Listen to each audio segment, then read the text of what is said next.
একটা হাদিস তেলাওয়াত করেছি 2868 নম্বর হাদিস। আওয়ানিল মিকদাদ রাদিয়াল্লাহু তাআলা আনহু قال سمعت رسول الله صلى الله عليه وسلم يقول মিকদাদ রাদিয়াল্লাহু তাআলা আনহু থেকে বর্ণিত, তিনি বলেন আমি রাসূল সাল্লাল্লাহু আলাইহি ওয়াসাল্লামকে বলতে শুনেছি, তুদনা শামসু ইয়াউমাল কিয়ামাহ মিনাল খালকি হাত্তা তাকুনা মিনহু কামিকদারি মিলিন ফায়াকুনুন নাসু আলা কদরি আমালিহিম ফিল আরাক। নবীজি সাল্লাল্লাহু আলাইহি ওয়াসাল্লাম ফরমায়াছেন যে কিয়ামতের দিন সূর্যটা মানুষের মাথার এক হাত উপরে চলে আসবে। কিয়ামতের দিন সূর্যটা মানুষের মাথার এক হাত নিকটে চলে আসবে। অবস্থা কেমন ভয়াবহ হবে, কত হাহাকার অবস্থা হবে, কত করুণ আর্তনাদ হবে, বিভীষিকাময় অবস্থা হবে, হাহাকার অবস্থা হবে। এটা আল্লাহ রাব্বুল আলামিন এবং তার রসুল কিঞ্চিত আমাদেরকে ধারণা দিয়েছেন। রসুল সাল্লাল্লাহু আলাইহি সাল্লাম বলছেন যে সূর্যটা মাথার এক হাত উপরে চলে আসবে। কতই না ভয়াবহ অবস্থা হবে। আজকে দেখেন সূর্যটা এই পৃথিবী থেকে অনেক দূরে, সেখান থেকে সূর্য তাপ দেয় অনেক অনেক দূরে। কেমন অনেক দূরে? বিজ্ঞানীদের ভাষায় 9,30,00,000 মাইল দূরে। আর কিলোমিটারের হিসাবে প্রায় 15 কোটি কিলোমিটার গড় দূরত্ব। যেহেতু ঘূর্ণয়মান পৃথিবী যেহেতু ঘূর্ণয়মান, এই জন্য গড় দূরত্ব 15 কোটি কিলোমিটার। তাহলে 15 কোটি কিলোমিটার থেকে সূর্য তাপ দেয়, সূর্য আলো দেয়। সেই কোটি কোটি কোটি কোটি মাইল দূর থেকে আলো দেয়, সূর্য তাপ দেয়। আর সেই সূর্যের তাপ আমরা সহ্য করতে পারি না, কথা ঠিক না? আর আমরা তো গরম পাই না। আমাদের বাংলাদেশ ভৌগোলিক অবস্থায় দিক দিয়ে লক্ষ্য করে অনেক ভালো, আবহাওয়ার অবস্থা আমাদের অনেক ভালো। আমাদের ভৌগোলিক অবস্থান হলো বাংলাদেশের নাতিশীতোষ্ণ মণ্ডল, ঠিক না কথা? না অতি গরম না অতি ঠান্ডা। কি সুন্দর বাংলাদেশ আমাদের। গরিব দেশ তো, মুসলমানের দেশ, আল্লাহওয়ালার দেশ। এই জন্য আল্লাহ রাব্বুল আলামিন আমাদেরকে অন্য দেশের তুলনায় শান্তিও বেশি দিয়েছেন।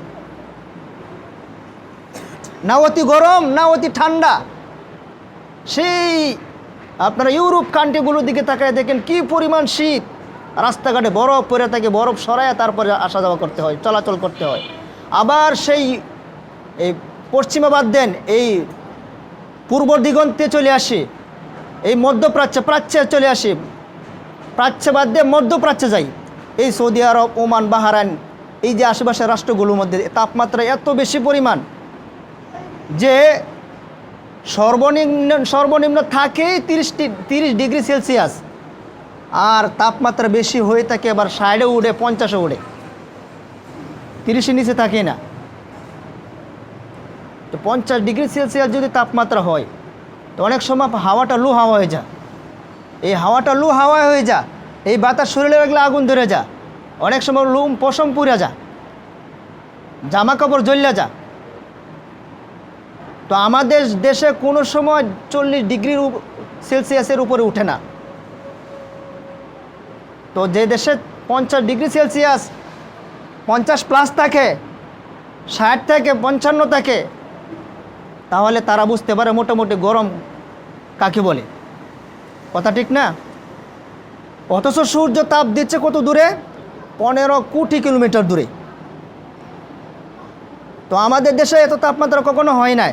তারপরেও তো আমাদের দেশে যখন 40 ডিগ্রি সেলসিয়াস থাকে, এই এক সপ্তাহ থাকে না, 1 দিন 2 দিন ঘটনাক্রমে সারা বছরে।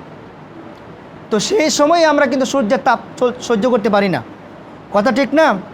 অথচ সেই আমাদের দেশে তো তাপমাত্রা কম, তারপরেও যে পরিমাণ হয় যখন, সেই সময়ে যদি আপনাকে আমাকে বলা হয় যে শরীরে কোনো কাপড় থাকবে না এবং সূর্য থেকে তাপমাত্রা বা শরীরকে রক্ষা করার জন্য শরীরে কোনো বস্ত্র থাকবে না, কাপড় থাকবে না, এবং মাটির মধ্যে দাঁড়ায় থাকতে যদি বলা হয় পায়ে কোনো জুতা থাকবে না, তাহলে সেই উত্তপ্ত গরমের মধ্যে 1 ঘন্টা 2 ঘন্টা পাকা রাস্তার মধ্যে অথবা উঠানের মধ্যে, পাকা রাস্তার মধ্যে বা পাকা উঠানে বা মিলে পাকা মিলে যদি দাঁড়িয়ে থাকতে বলা হয়, তাহলে আপনার আমি দাঁড়িয়ে থাকতে পারবো না 1 ঘন্টা 2 ঘন্টা।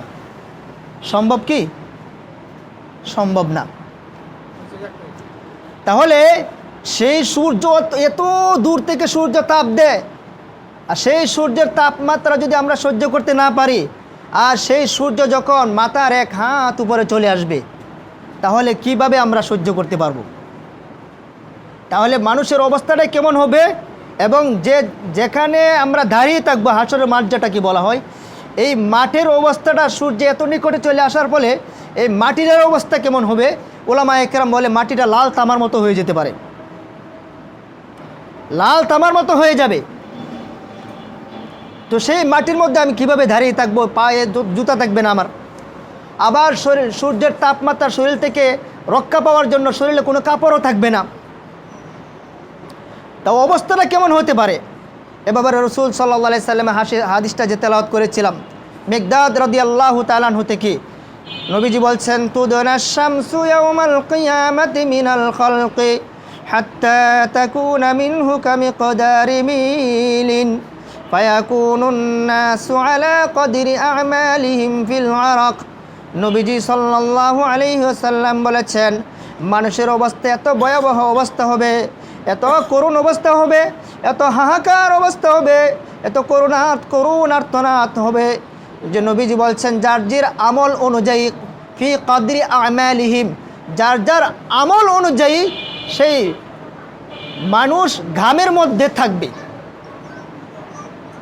মানুষ